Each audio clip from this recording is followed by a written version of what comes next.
One of the biggest mistakes I made when I was dating is that I compared with my ex just a little bit. And because the person I was dating before, we dated 2 years and we didn't quarrel once. Yes, not once. Even when we're breaking up, I just don't think it's going to work. Really? You made it?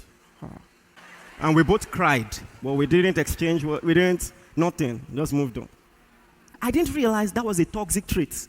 Let me tell you something, it's not always toxic. Peace is possible. Are you listening to me? But there's another extreme. But you know, when I brought it up, you know, PL is not always okay. You know, she's your pastor. So she just said, why didn't you marry her? Don't stress me, right? If it was so good, why are you here? I discovered I was what they called avoidant attachments.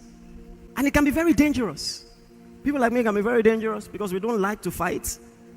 If you cross the line in the friendship, you will just discover, I won't talk to you again. I will just draw the line and that's the end. And so what happened was very simple. And this is the first time it's coming out of my mouth. That's how dangerous we can be. I won't complain, I won't fight, we'll just end it. That's all, we'll move on. It's not you, it's me. Just imagine.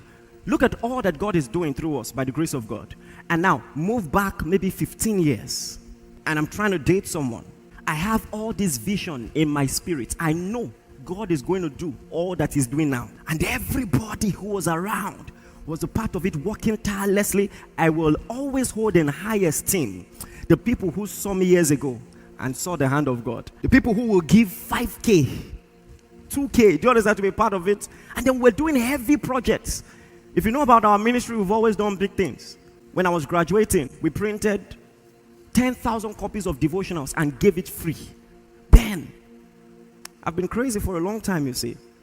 And all of that was happening thanks to the love, the faith of partners and all of that. And now I'm dating someone who had never given a donation to the fellowship.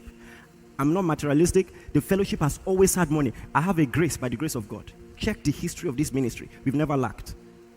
I just told you, as an undergraduate, we printed 10,000 copies and gave it out free.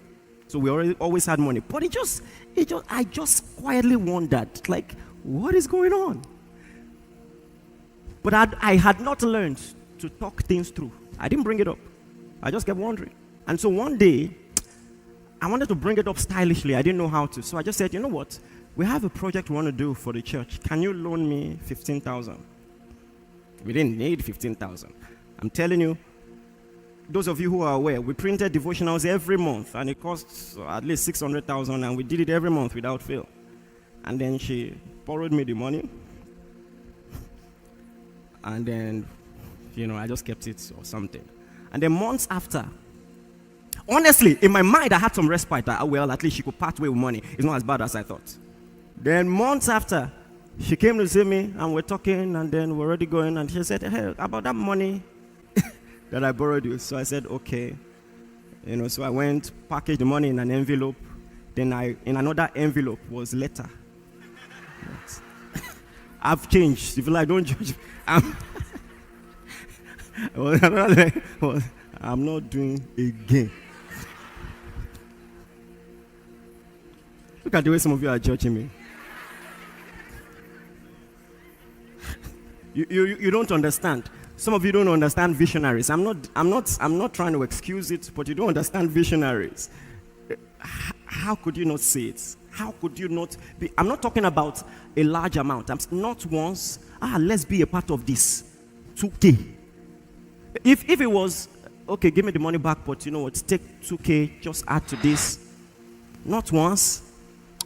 The approach was wrong. Do you understand? And I was in a school that didn't use phones. So maybe she thought, God, the more I explain it, to sound worse. So she must have thought it was a love letter. On the way, in the bus, just opened it. She tried to call me, we don't have phone. So,